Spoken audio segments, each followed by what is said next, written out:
வணக்கம் நண்பர்களே. ஆதி பாரதி சீரியல் செம பரபரப்பாக போயிட்டு இருக்குன்னே சொல்லலாங்க. பரபரப்பான கட்டத்தில் துறை திருந்தி எப்படியாவது நம்ம ஆதிக்கும் பாரதியும் சேர்த்து வைக்கணும். அதே நேரத்தில் மித்ரா கழுத்தில் ஆதி தாலி கட்டக்கூடாது, அதை தடுத்து நிப்பாட்டணும். நான் உயிரோடு இருக்க விஷயம் தெரிஞ்சுன்னா கண்டிப்பாக என்னை கொல்ல வருவாங்க. ஆனாலும் பரவாயில்ல, நான் இந்த பாரதிக்கு எவ்வளவோ துரோகம் செய்தேன், ஆனால் அவள் நன்மை மட்டும்தான் செய்திருக்கா. அவளுக்கு கைமாறு பண்ணணும். இந்த விஷயத்தெல்லாம் சொல்லணும். ஆதி வாழ்க்கையை காப்பாற்றணும் அப்படின்னு அந்த இடத்துல துடிச்சிக்கிட்டு நம்ம துரை அந்த பொண்ணை அனுப்பி, நான் சென்னைக்கு போக முடியாட்டாலும் நீங்கள் போய் இந்த உண்மையை சொல்லுங்கள், நான் உயிரோடு தான் இருக்கேன், நான் தான் சொல்லிவிட்டேன். கண்டிப்பாக என்னை கொன்னதுக்கு என்னை கொல்லதுக்கு துரத்திட்டு வந்தது, என்னை கொல்ல ட்ரை பண்ணது, இது எல்லாமே அந்த பவானி மித்ரா இவங்க கேடு கெட்டவங்க. இப்படி நீங்கள் பாரதி கிட்ட சொல்லுங்க அப்படின்னு அனுப்பி விடுவார். ஆனால் இந்த விஷயத்த நம்ம பாரதி கிட்ட சொல்லலை, அந்த மித்ரா கிட்டையே அவங்க போய் சொல்லுறாங்க. ஒரு கட்டத்தில் அந்த கேடு கெட்டவன் துறை உயிரோடு தான் இருக்கானா, அவன் கதையை முடிப்பேன். இந்த விஷயம் நல்ல வேலை நம்மளோடி போச்சு. இதே தான் ஆதிக்கம் பாரதிக்கும் காதில் கேட்டுடுச்சு. இந்த பொண்ணு அவங்க கண்ணில் பட்டு சொல்லியிருந்தா நிலைமை என்னாகும், எனக்கும் ஆதிக்கம் நடக்க இருந்த கல்யாணம் நின்று போயிருக்கேன். அப்பா ரொம்ப சாக்கு அப்படின்னு அந்த இடத்துல மித்ரா நினச்சி பார்க்கவே பயங்கரமாக இருக்குது அப்படின்னு அந்த இடத்துல நினைக்கிறாங்க. ஒரு கட்டத்தில் உயிரோடி தான் துறை இருக்கிறியா, நீ இருந்தியனா கண்டிப்பாக என் வாழ்க்கையில் ஒரு வில்லனாட்டு நீ வரப்போகிற. கண்டிப்பாக ஆதி உண்மை தெரிஞ்சுனா என்னை கல்யாணம் பண்ணாலும் விட்டுட்டு போயிடுவார். ஆனால் அது இருக்கக்கூடாது. அப்படின்னா இந்த துறையை நம்மளுக்கே ஒரு முடிவு கட்டிடணும் துறைக்கு அப்படின்னு துறையை கொல்ல ஆள் அனுப்புனாங்க மித்ரா. அதை பற்றி தாங்க இந்த வீடியோக்குள்ளே பார்க்க போகிறோம். அதுக்கு முன்னாடி சேனலுக்கு லைக் அண்ட் சப்ஸ்கிரைப் பண்ணுங்கள் ஃப்ரெண்ட்ஸ். பக்கத்தில் இருக்க பெல் ஐக்கானையும் கிளிக் பண்ணுங்கள். அப்போ தான் நான் போடுற ஒவ்வொரு வீடியோவும் நோட்டிஃபிகேஷனாக உங்களுக்கு கிடைக்கும். வாங்க ஃப்ரெண்ட்ஸ் வீடியோக்குள்ளே போகலாம். ஃபஸ்ட்டு எடுத்த உடனே பார்த்தோன்னா ஒரு செம அதிரடியான பரபரப்பு கட்டம் அப்படின்னே சொல்லலாங்க. பரபரப்பான கட்டத்தில் நம்ம பார்த்துட்டு இருக்க நேரம் தான் நம்ம துறை எப்படியாவது சென்னைக்கு போனோம்.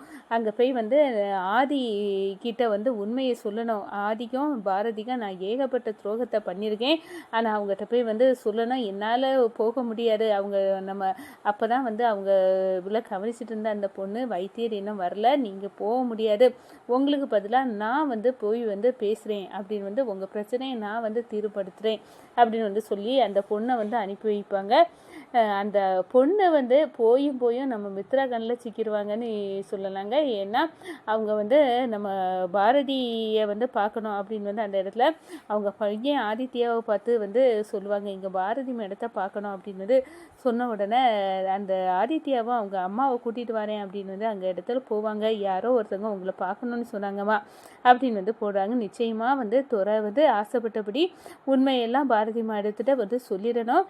துறை இந்த எப்படியாவது மித்ராவும் பவானியை சேர்ந்து துறையை கொலை பண்ண ட்ரை பண்ணது எல்லாத்தையும் நம்ம ஒன்று விடாமல் சொல்லி துறை உங்ககிட்ட மனசார மன்னிப்பு கேட்டார், இந்த விஷயத்த ஆதிக்கிட்ட சொல்லிடுங்க அப்படின்னு என்னை அனுப்பி விட்டார் அப்படின்னு எல்லாம் விஷயத்தையும் சொல்லணும் அப்படின்னு இங்கே யார் பாரதி, நான் அவங்ககிட்ட எப்படி பேசணும் அப்படின்னு குழம்பிட்டு இருக்க நேரம் தான் நீங்கள் யாரை பார்க்க வந்திருக்கீங்க அப்படின்னு மித்ரா கேட்ட உடனே நாங்கள் பார்க்க வந்தது பாரதி மேடத்தை அப்படின்னு சொன்னாரோம். ஓ பாரதியா, வாங்க வாங்க அப்படின்னு சொல்லிட்டு, சரி என்ன சொல்ல போகிறீங்க அப்படின்னு கேட்க நேரம் தான் இல்லை துரணி ஒருத்தங்க உயிரோடி தான் இருக்காங்க, எங்கள் மித்ரா பவானி அவங்க எல்லாம் சதி செய்து அவங்கள கொல்ல வந்திருக்காங்க. கடைசியில் எங்கள் கஸ்டடியில் தான் வைத்தியர் பார்த்துட்டு இருக்காங்க. அவங்கள ட்ரீட்மெண்ட் அவங்களால வர முடியாத விஷயத்தில் அவங்க இப்போ திருந்திட்டாங்க. பாரதிக்கு ஏகப்பட்ட துரோகத்தை பண்ணியிருக்காங்க, அதுக்கெல்லாம் மன்னிப்பு கேட்குறாங்க. அதே நேரத்தில் இங்கே ஆதிக்கும் மித்ராவுக்கும் கல்யாணம் நடக்க போதில் அந்த கல்யாணம் தடுத்து நிப்பாட்டணும், அதுக்கு தான் என்னை விட்டுருக்காங்க அப்படின்னு சொல்ல நேரம் சாக்காராங்க. நல்ல வேளை இந்த பொண்ணு என் கண்ணில் பட்டிருந்தா அவ்வளோ உண்மையை நான் கேட்டுக்கிட்டேன். ஒருவேளை இந்த ஆதி கண்ணிலையோ இந்த பாரதி கண்ணிலையோ பட்டிருந்தா என்ன இருக்கும் அப்படின்னு அந்த இடத்துல இருக்காங்க. ஒரு கட்டத்தில் பார்த்தோன்னா அவங்க நான் எல்லா விஷயத்தையும் கேட்டுக்கிட்டே நானே துரை இப்போ எங்கே இருக்காங்க அங்கே நாங்கள் வாரோம் அப்படின்னு அந்த இடத்துல சொல்லிவிட்டு துரையை இருக்கக்கூடிய அந்த அட்ரஸையும் கேட்டு வாங்கிடுறாங்க மித்ரா.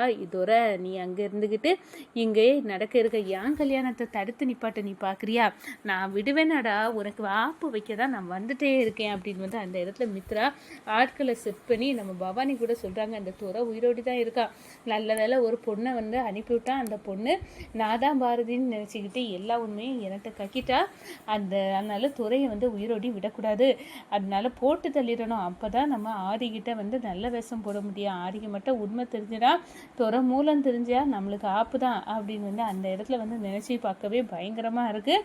முதல்ல இதை வந்து துறையை கொன்னாதான் நிம்மதி அப்படின்னு வந்து ஆட்களை செட் பண்ணி அனுப்புகிறாங்க. இக்கட்டான நிலையில் நம்ம பாரதி எந்த பொண்ணு நம்மளை தேடி வந்தால் நம்மளை பார்க்கணும்னு நினச்சா ஒன்றுமே புரியலையா அப்படின்னு வந்து தேடிட்டு இருக்காங்கன்னு சொல்லலாம். இந்த சைடு துறையை கொல்லதுக்கு வந்து கிளம்பி போகிறாங்க.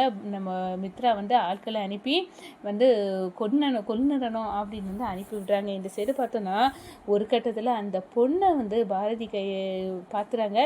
அப்போ தான் நீங்கள் யார் அப்படின்னு வந்து கேட்குறேன். நான் தான் பாரதி அப்படின்னு சொன்னேன். உங்களை தான் நான் பாரதின்னு நினச்சி நான் எல்லா உண்மையும் சொன்னேனே. அப்போ அது மித்ரா கண்டிப்பாக துறைக்கு உயிருக்கு ஆபத்து, துறையை மீட்கணும், பாதுகாக்கணும் அப்படின்னு வந்து அந்த இடத்துல வந்து நம்ம பாரதி வந்து துறையை வந்து அந்த ரவுடிகள்கிட்ட இருந்து பாதுகாக்க வந்து வாராங்க அப்படின்னே சொல்லலாங்க. இந்த சைடை பார்த்தோன்னா மித்ரா இந்நேரம் துறை கதை முடிஞ்சிருக்கும் அப்படின்னு வந்து சந்தோஷப்பட